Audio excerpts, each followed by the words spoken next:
Welcome to the Strenuous Life Radio, the podcast where entrepreneurs, men and women, learn the essentials and soft skills of the strenuous life.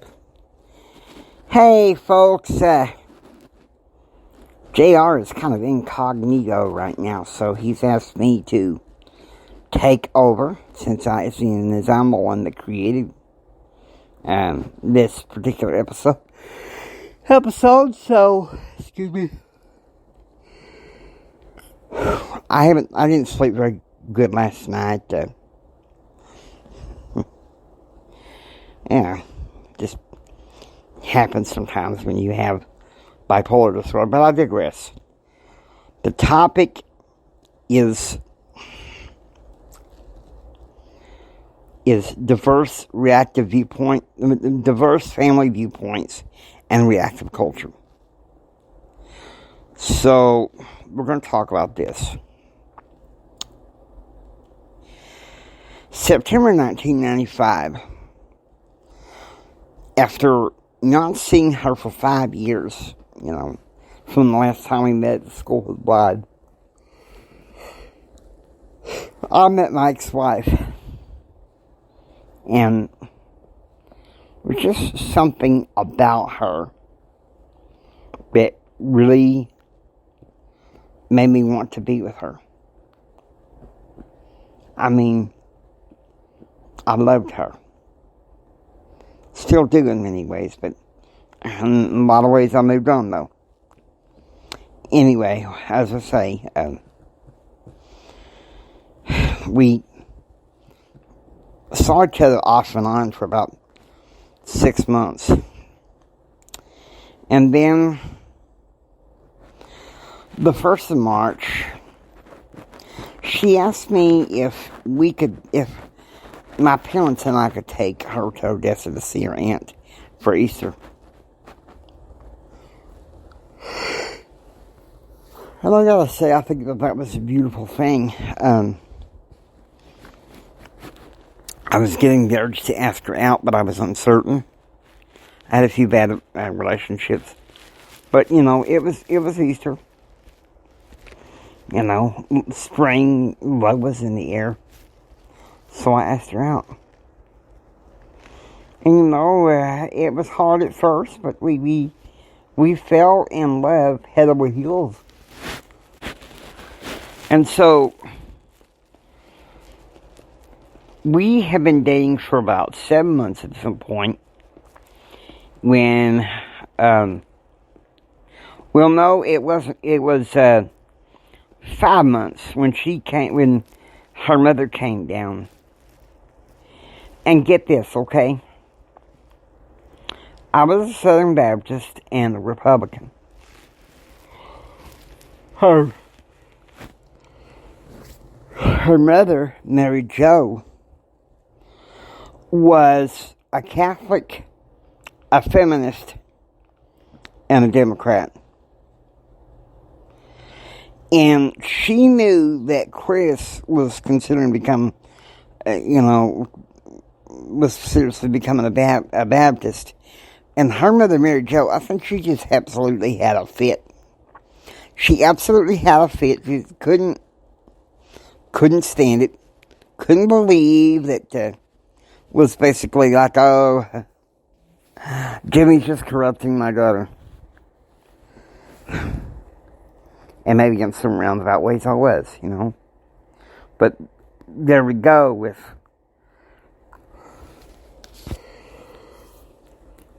navigating with families with difficult viewpoints. Now, in my family, there is this Baptist Restored Church of Christ dichotomy going on.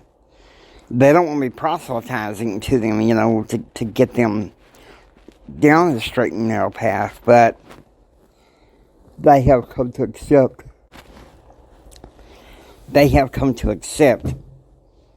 that I am happy as a member of the Church of Jesus Christ of Latter-day Saints. But see, it was Thanksgiving of 1996. That was a couple months later. And, Chris and I were always talking about our dreams and how we wanted to be successful And, you know, we'd talk about that, and her mother would come in and it's like, hey, y'all two shut up. So, really, the best way to approach that, to be honest with you, and this is the most proactive way, is to agree to disagree. Okay?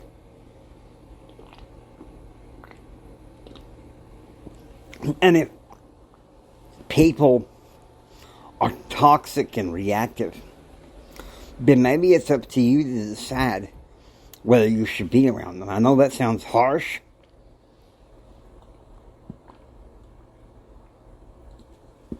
but there are people with diverse viewpoints that can be toxic and reactive. It's a problem in our reactive culture, but it didn't matter. And then, you know, we told everybody we was going to get married. And Mary Jo was like, oh, girl, I wish you'd wait till y'all finish school. And my dad was like, boy, how in the world are you going to provide for her while you're in school? I'm like, God will provide. Yeah, son, right.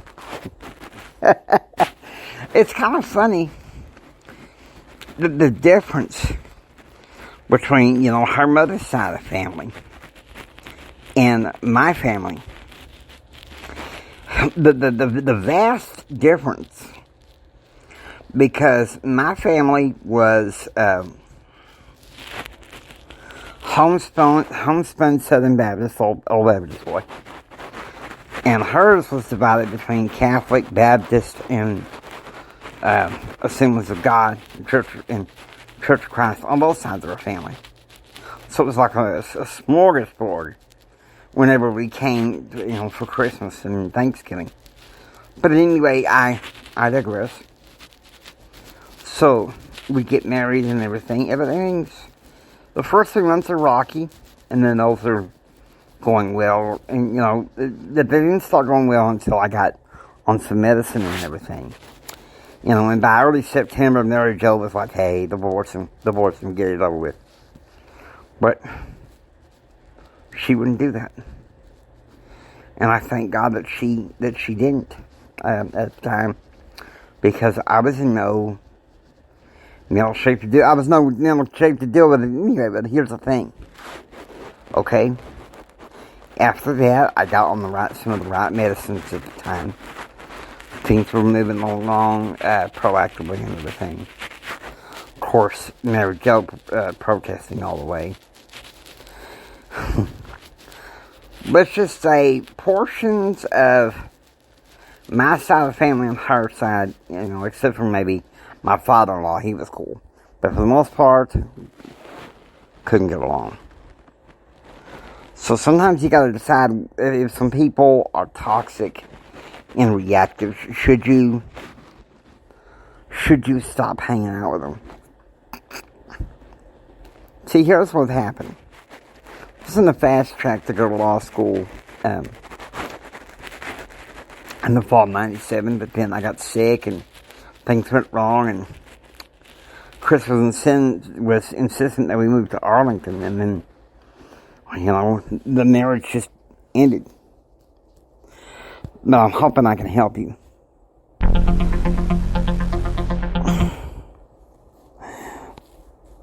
Hope you've enjoyed listening to the Strenuous Life Radio.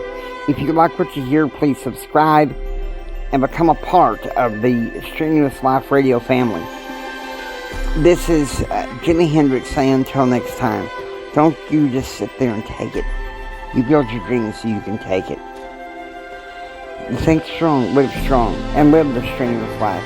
God bless you.